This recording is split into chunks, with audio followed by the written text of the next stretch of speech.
To receive declaration of interest, procedure rule number 8. Are there any? No. Only for me in terms of being a county councillor. I presume same for you, Tony? Yeah. No, the councillor. No. There's the transport. Oh, yeah. Apologies for absence. Yes, Chairman, we have apologies from Councillor Hartley, Councillor Shaw and Councillor Kelly, and Councillor Kelly's substitute is Councillor Adams. Thank you. Item 3, minutes of the meeting of 24th of August. Matter of accuracy. Any matters of accuracy? Everyone happy? Okay, thank you very much. Item 4, matters arising. There. Yes, Dave, Sue, Caroline. Yes, I was just interested in the result of the Cabinet decisions, because at our last meeting, I think we talked about the options for food waste, and the recommendation from the portfolio holder and previous committees plus us was to go with option C, but it didn't actually say what had happened, and I, like a fool, forgot that we had to log in to watch the meeting, so I got cut off early. If anybody could enlighten me, that would be very helpful. So we're on, page 12 going through to 13, etc. Yeah. So was your item the same, Dave and Caroline? Yeah. Mine was very similar, but the question obviously that's a part about bidder C. But my question was that we obviously based ours going with option B of doing the full district. So my two questions were: number one, when are we going to find out who bidder C was? And number two, the cabinet response doesn't mention option B at all. So I was just wondering what the outcome actually was with going with option A or B. Same thing, Carol? Yeah. Okay. Also, from the decision list I saw, it doesn't mention option A either. So I know that Judy's here this morning as well, which is helpful, but perhaps let James in first, Judy. Thank you, Chairman. So I'm just really mindful, and we'll take the view of the monitoring office on this topic, that this was a below the line conversation at Cabinet, and we're in a public session. So I'll answer the question within that spirit, if that's okay. What might be helpful is just to read out the minutes, or part of the minutes, which I think are due to be published today. So Scrutiny may well not have seen, but may help give a little insight into Cabinet's position. That is helpful, James, because I was going to say the same thing. They're not published yet. So no, sure, understand, Chair, and I'm sure that's a timing issue more than anything else. But let me just read this as it presents to me. So. It reads, this is just a section of the full minutes. Members were asked to note the recent government's consultation on the proposal to introduce a universal weekly food waste collection service from 24-25 across the whole country, and from 23-24 for those areas who currently provide a partial food waste service. The meeting was advised that it would be prudent to wait until the government made clearer the level of new burdens funding it would provide to support the scheme. Cabinet confirmed that district food waste services remain an ambition of the council, but noted the current lack of clarity on the government's position on new burdens funding. Let me just pause and see if that helps in any shape or form. Okay, sorry, that last sentence there, what was the...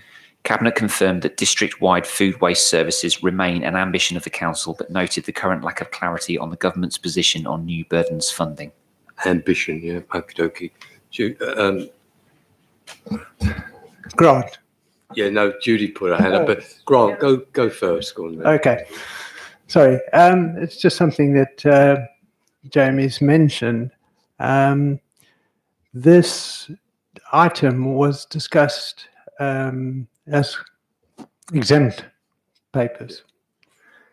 Normally, we should receive exempt minutes, but the exempt item is reflected in the minutes as white papers instead of pink papers. Is there an issue with regards to now including exempt items in white papers instead of pink papers?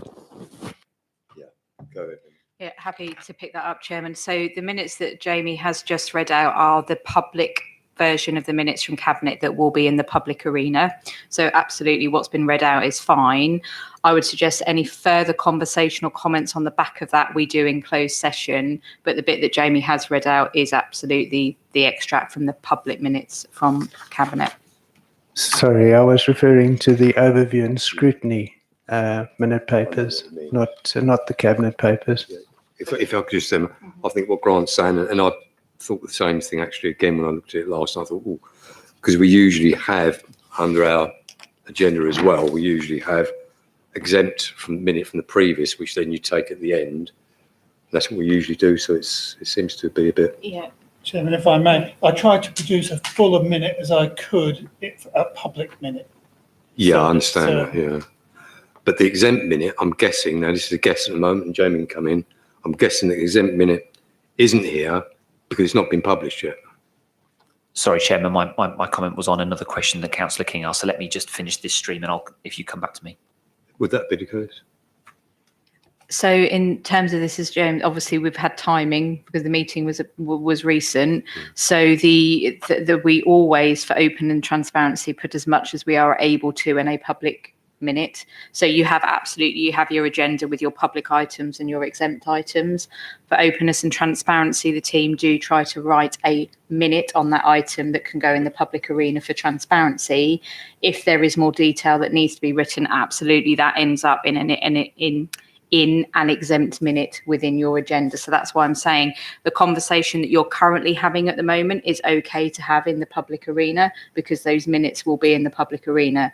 If we want to go into more detail, then we will need to go to a closed session, which I would suggest we do at the end of the meeting. So we just need to be mindful of that in the discussions that we're having in the room.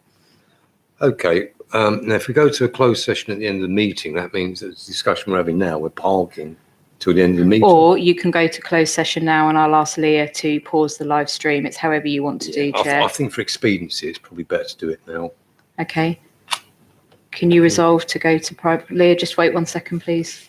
James, have you got the words, please, so we can move to closed session? I should remember them off the top of my head by now, shouldn't I? But nobody ever does.